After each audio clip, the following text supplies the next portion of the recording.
all that's left for me to really is to wrap up here with the help of Philip Sellwood, who many of you will, of course, know as the chair of the LowCVP. And he is joining us right now. So I will hand over to Philip for a few moments and then wrap up myself with a few more housekeeping notes and a goodbye to everyone. But Philip, the floor is yours for the next few minutes. Okay, thanks very much, James. You'll be pleased to know that at the end of a long day, this is a relatively brief summary. I've just got three things to do. One is to thank the sponsors, Shell Recharge, DPD, CNG Fuels and APC, which, as goes without saying, this wouldn't be happening if it wasn't for their support. Also for the organisers, so Rashida and Emma from Green TV and Fiona from Connect, who've really pulled out all the stops to make this happen. And then last but not least, the Low Carbon Vehicle Partnership Secretariat team, who have spent many weeks along with Green TV and Connect planning this event. So thanks to you all. It's impossible to summarise what's been a brilliant day. We've kept nearly 500 people in touch and engaged throughout, the last 5 and a, which is a real testament to both the audience and the quality of the presentations. 3 things I take from today more than anything.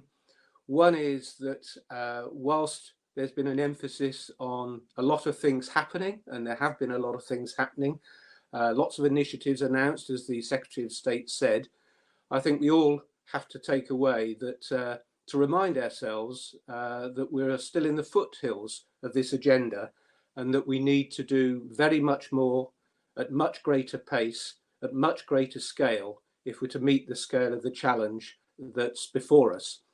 The second thing, which many speakers in one way or another emphasised, was the virtue of collaboration. We really are all in this together, and it will only be pulled off if everybody is moving all in the same direction, not necessarily at the same pace and at the same time, but with the same desired outcome. And the third outcome, the third output I take from this, I think was emphasised by both Dimitri and Sir John Armitt when they talked about the need for confidence. We need to be confident that we can make this happen, because if we're confident, investors will become confident, business and industry will become confident, and then citizens will follow. So I think it's really important that we understand the confidence piece. We have done a lot of polls during the day, and I've been trying to keep track of them. And I just wanted to very briefly talk about some of the things that the polls have thrown up. First thing is to say that if we were not using this medium, over 25% of the attendees today would have had to travel more than 200 miles, and in some cases up to 400 miles, to attend a significant and similar event. And that meant for them more than 3 or 4 hours travel. So that's all been avoided. We heard about some proposals in terms of 15-minute neighbourhoods, which seemed to garner some strong support. But there was much more split level of support for proposals on road pricing. Doug Parr's suggestion on scrapping the £27 billion road building programme and reinvesting it found quite a lot of favour, as did Claire Hayes from Greener Journey's suggestion of ending the fuel duty levy. Much more mixed was John Siriot from Jacobs, who wanted us to address climate change through road user charging. That there were about 40% of people who weren't quite sure about that.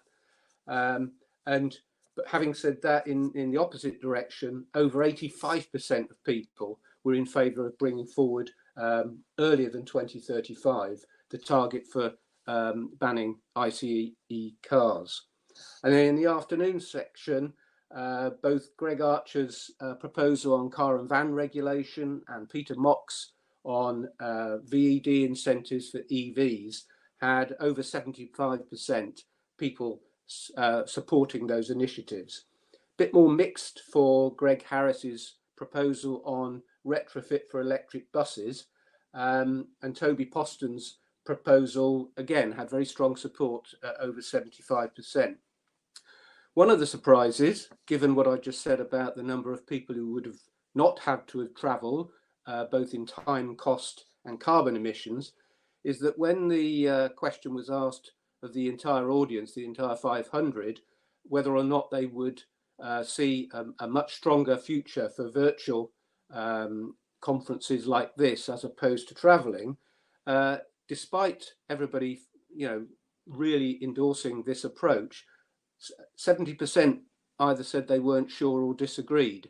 So it may be that some of the things that Bob Moran was saying about things returning more to normal will prevail, but nonetheless, that shouldn't mean that we shouldn't be using all possible means to continue using this media.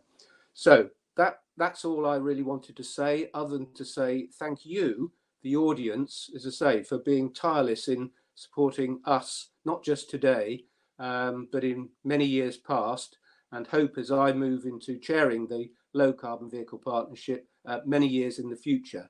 What I'm fairly confident is that none of us will be finding that there is little to do over the next 10 years. Thanks very much, and I'll just hand back to James. Excellent. Thank you very much, Philip. And just want to echo Philip's comments. Huge thank you to the sponsors and all the organisers for making today run so relatively seamlessly for what is obviously a bit of a new experience for one and all. I just wanted to wrap up. I think I said at the start, I promised that I would explain why this is the most consequential period in human history that we are all staring down the barrel of over the next decade, which is easy to dismiss as hyperbole, but indeed it's absolutely true. We do have a limited period under which to get climate change under control. Otherwise, we risk unleashing truly catastrophic impacts the second half of this century. And there's been a lot of talk today about zero, and we kind of get a little bit detached from why we're talking about zero and why the goal is net zero.